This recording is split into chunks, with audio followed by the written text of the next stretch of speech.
우리 시간 다시 한번 옆에 계신 분들과 이렇게 인사하면 좋겠습니다. 하나님의 말씀에 순종하여 복 받읍시다. 하나님의 말씀에 순종하여 복 받읍시다. 아멘. 오늘 하나님이 우리에게 주신 말씀, 우리가 함께 나눈 시편 1편은 너무나도 잘 알려진, 그리고 많은 사람들이 좋아하는 그런 시입니다. 시편 1편의 저자가 누구인지 밝혀지지는 않았지만 시편의 대표성을 띤 시편 전체 150편의 개요라고 볼 수 있는 그런 시라고 할 수 있는 그런 시입니다. 그런 시편 1편의 제목을 붙여본다면 복 있는 사람은 이라고 할 수 있습니다. 그래서 오늘 우리는 시편 1편의 제목 복 있는 사람에 대해 고민해 보면서 복 있는 사람은 어떤 모습으로 살아가는가에 대하여 나눠보려고 합니다. 복 있는 사람은 시편 150편을 시작하는데 선택한 단어가 복 있는 사람은 이었습니다. 여러분 복 받고 싶으시죠? 몇 분만 받고 싶으신 것 같은데요. 다시 한번 여쭤보겠습니다. 여러분 복 받고 싶으시죠? 이쪽만 복 받는 걸로. 저쪽은 복. 다시 한번 복 받고 싶으시죠? 네, 그래요. 예, 복. 우리가 기복신앙으로 하나님 앞에 서 있는 것은 아니지만 세상에 복 받기 싫은 사람은 아마 없을 것입니다. 요즘에는 핸드폰이 많이 발달해서 편지를 따로 쓰지 않지만 옛날에는 편지를 많이 썼었죠. 그 중에서도 특히 편지하면 떠오르는 편지, 연애 편지 다들 써보셨죠? 연애 편지 쓸 때 어떻습니까? 설레는 마음으로 펜대를 듭니다. 볼펜 혹은 연필을 들죠. 그리고 나서 한자 한자 써내려가는데 제일 먼저 뭘 써야 됩니까? 네, 인사를 써야 되죠. 누구누구에게. 예를 들어서 그 여자분이 영숙이면 영숙이에게, 뭐 남자분이 광식이면 광식이에게 이렇게 쓴다거나, 아니면 좀 멋있게 쓰고 싶으면 투 영숙 이렇게 써보기도 하고, 아니야 지우고 다시 투 영숙이에게. 얼마나 많이 지웠다 썼다 썼다 지웠다를 반복했었습니까? 그렇죠. 그랬는데 그런 설레는 마음으로 그렇게 편지 하나를 쓸 때도 그렇게 씁니다. 한마디 한 구절을 어떻게 할지 참 신중하게 하죠. 그런데 그 중에서도 가장 중요한 것이 첫 마디, 좀 전에 그 인사말입니다.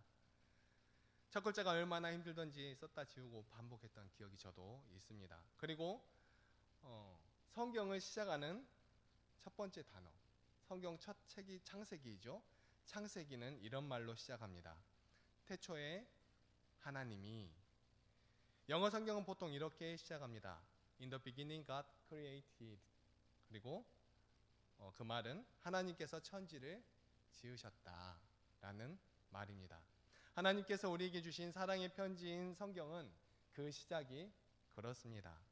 태초에 하나님이 천지를 창조하시니라.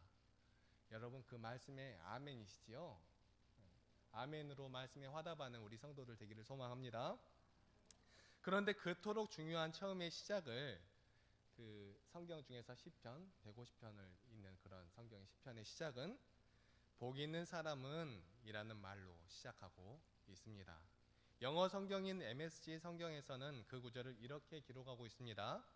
How well God must like you. 그리고 킹 제임스 번역본에서는 이렇게 기록합니다. Blessed in the man. 이라고 기록하고 있습니다. 각각 우리말로 번역하면 하나님이 얼마나 당신을 사랑하시는지, 그리고 복 받은 사람은 정도로 해석할 수 있는 그런 말들이죠. 이 구절이 나타내는 뜻은, 그리고 이 책을 기록한 저자의 마음엔 하나님께서 살아가는 사람이 그 복 있는 사람이라는 그러한 의미가 들어 있는 것입니다.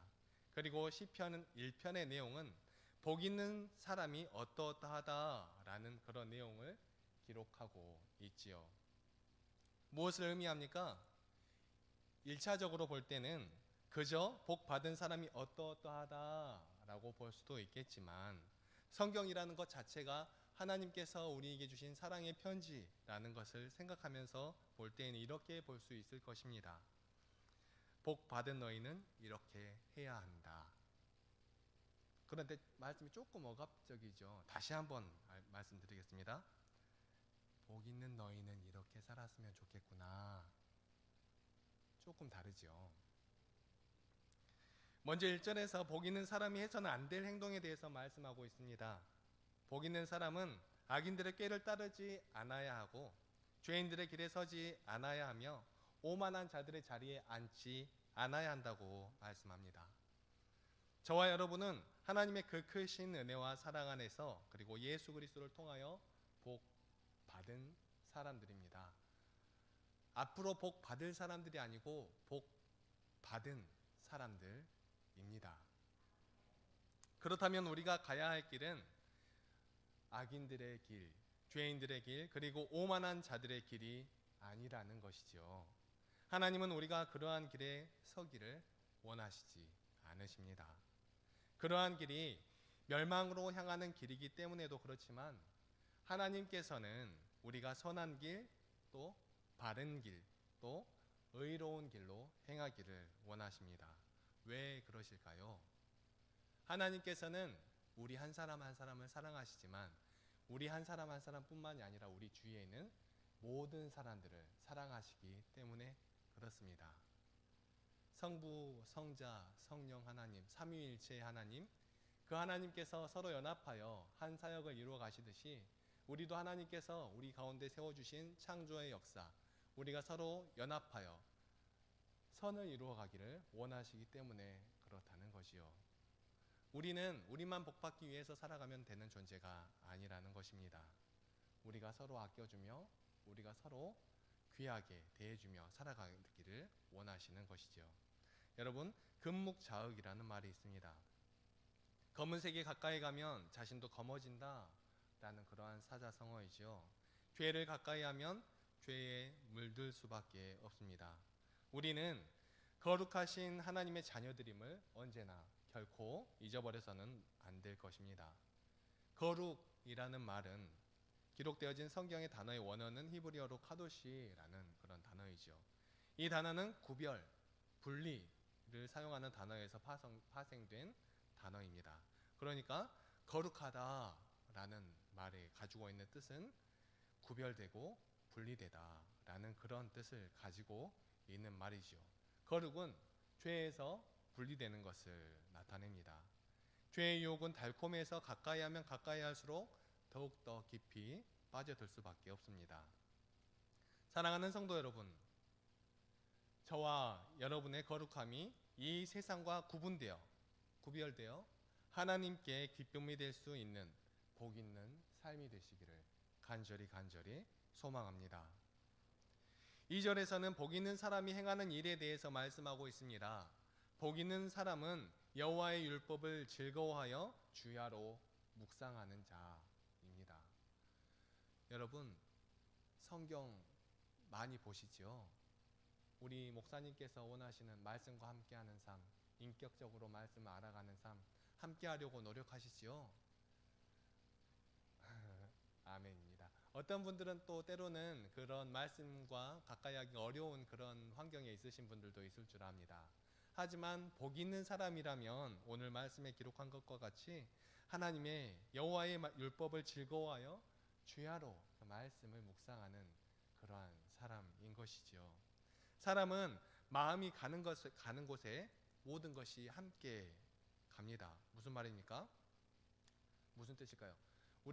우리가 그 즐거워하는 것, 어떤 분은 여가 생활하는 걸 즐거워하죠. 그 여가 생활 가운데는 낚시를 좋아하시는 분도 있고요, 스포츠를 좋아하시는 분들도 있고, 스포츠 하면 겨울이니까 눈이 내리기만 이렇게, 요즘에 눈이 안 내려도 스키를 잘 탈 수 있죠. 그렇게 스키 타러 다니시는 분들도 있고, 그렇게 자신의 즐거워하는, 기뻐하는 그러한 일을 위해서 자기의 시간과 물질 그리고 마음을 쏟으며 나아가죠. 그런데 여러분은 무엇에 즐거워하십니까?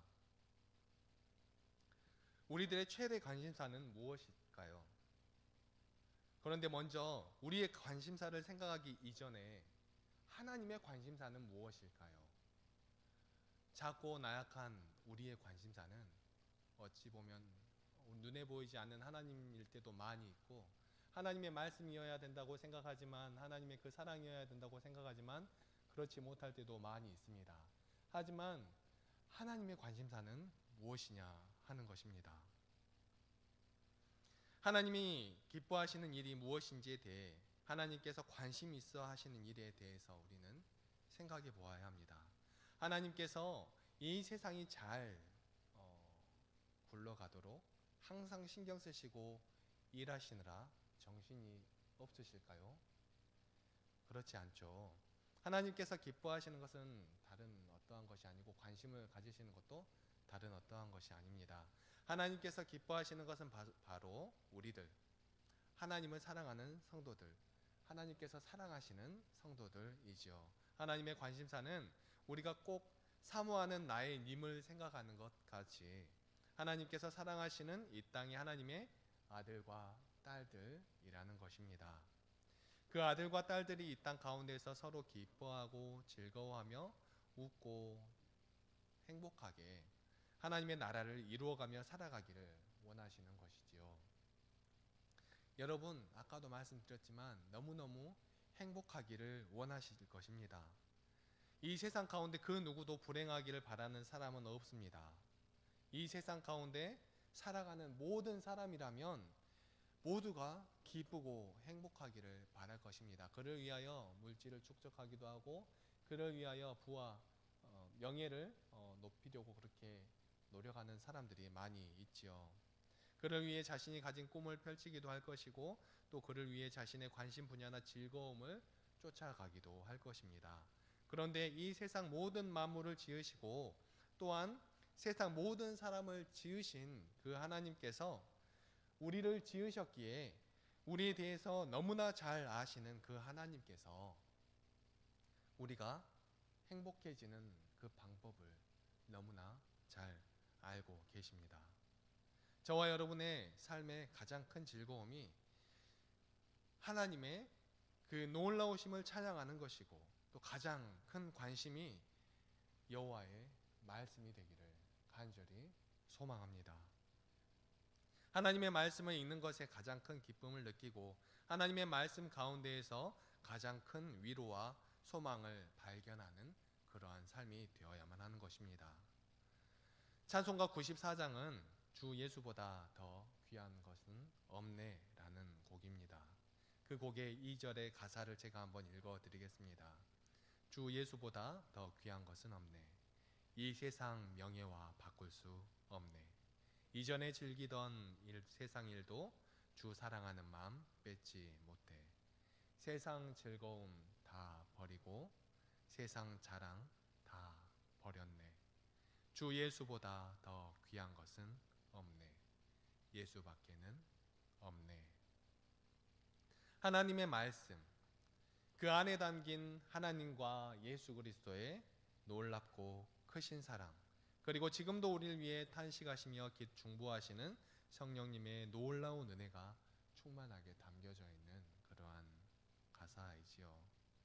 그리고 복 있는 사람은 이 놀라운 사랑과 은혜가 여호와의 율법 안에 담겨져 있음을 알기 때문에 우리의 삶 가운데 그 어떠한 것보다도 놀라운 은혜와 사랑이 하나님의 그 말씀 안에 담겨져 있는 것을 알기 때문에 그 율법을 주야로 묵상하며 그 말씀에 깊이 들어가 살아가는 것입니다. 사랑하는 성도 여러분, 밤낮 하나님을 생각하며 하나님의 말씀 안에서 하나님의 기쁨이 되는 그런 복 있는 사람이 되기를 소망합니다. 3절에서 6절 말씀은 복 있는 사람과 악인의 분명한 차이가 있는 결과를 그려주고 있습니다. 복 있는 사람은 시냇가에 심은 나무가 철을 따라 열매를 맺으며 그 잎사귀가 마르지 아니하는 놀라운 복을 받게 됩니다. 때를 따라 받는 복이 있다라는 것이지요. 요즘은 농업 기술이 발달해서 시도 때도 없이 원하는 과일을 마음껏 맛볼 수 있습니다.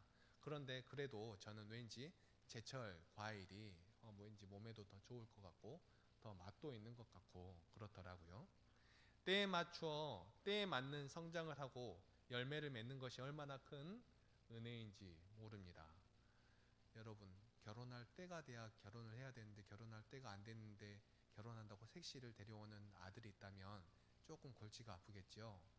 15살밖에 안 먹었는데 예를 들어서 결혼한다고 여자를 데리고 오면 어머니가 다리 몽댕이를 부러뜨린다고 할 수도 있을 것 같습니다. 그런데 한 60, 70이 돼도 결혼을 못하면 그 어머니가 조금 마음으로 고생하실 것 같기도 합니다. 그런 때에 맞는 삶이 쉬운 것 같기도 하지만 어떤 사람들은 이야기합니다. 기본만 해도 그게 얼마나 행복한 삶인지 모른다라는 이야기를 합니다. 기본하는 것이 사실 너무너무 어려운 것입니다. 그런데 복 있는 사람은 때로는 그렇게 세상 가운데서 축복을 받지 못하는 것처럼 보일 수도 있지만 하나님의 시간과 하나님의 때, 하나님의 방법 안에서 그렇게 하나님의 철에 맞는, 때에 맞는 복을 누리며 살아갈 수 있습니다. 그러한 삶이 바로 형통한 삶이지요. 그가 하는 모든 일이 형통하게 되는 복.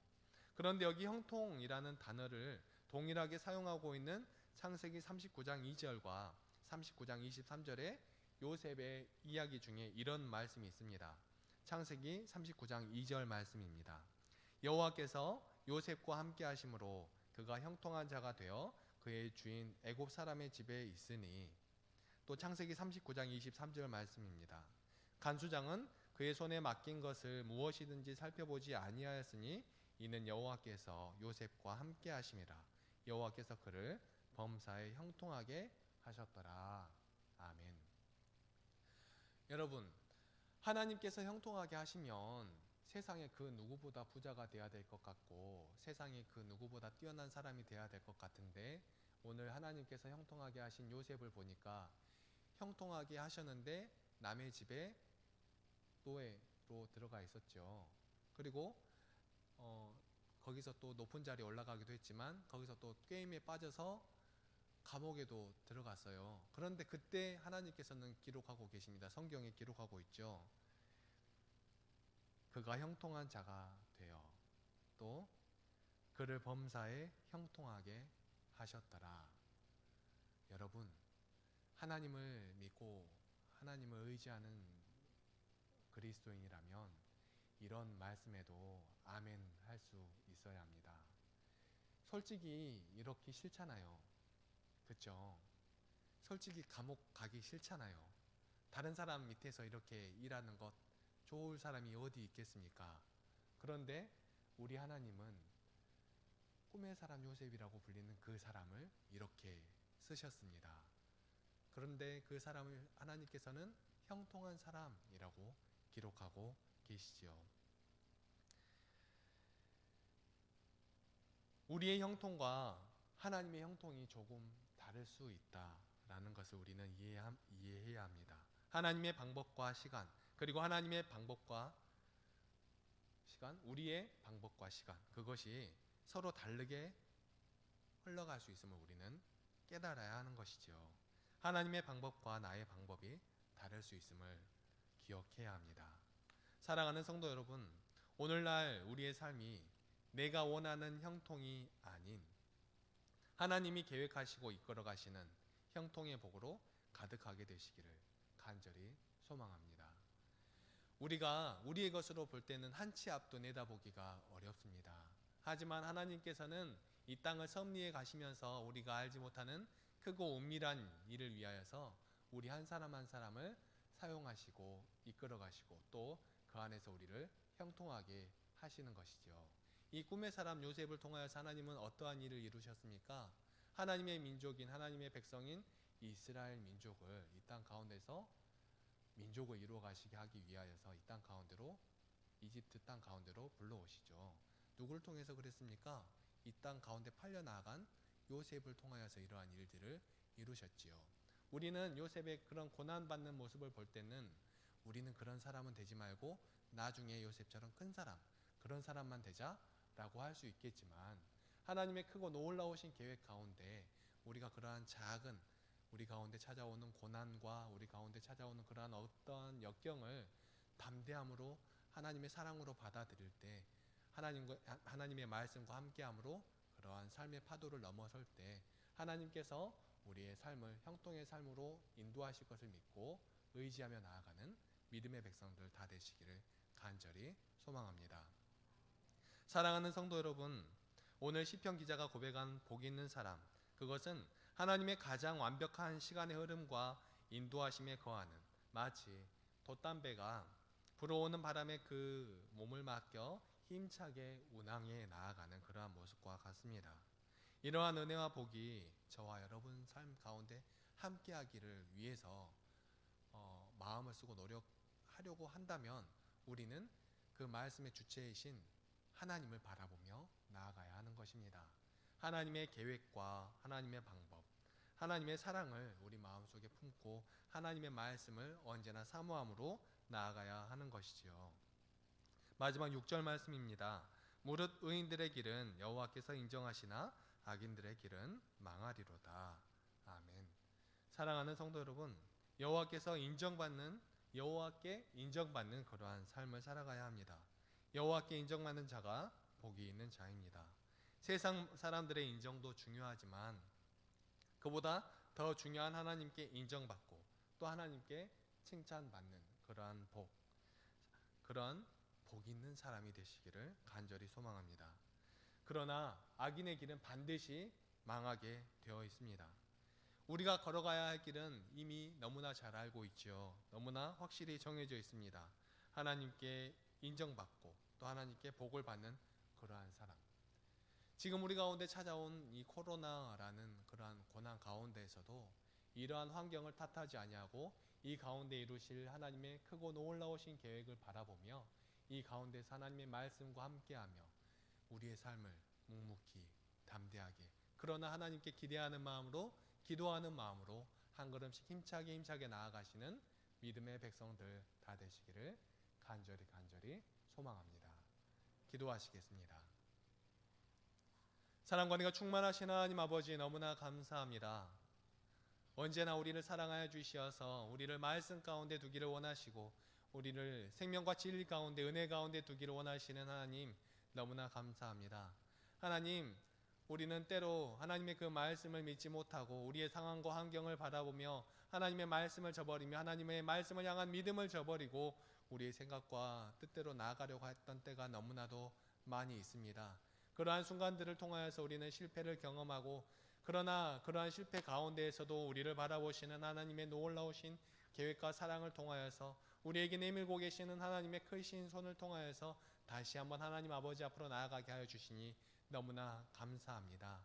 하나님, 우리가 하나님의 말씀과 함께하는 복을 살아갈 수 있도록 하여 주시고 그 복을 누리며 하나님의 말씀 가운데에서 하나님과 형통한 삶을 살아갈 수 있도록 하나님 도와주시고 인도하여 주시옵소서.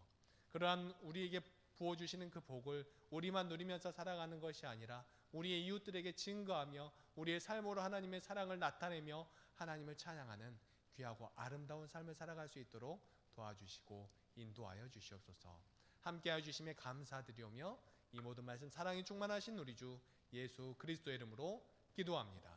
아멘.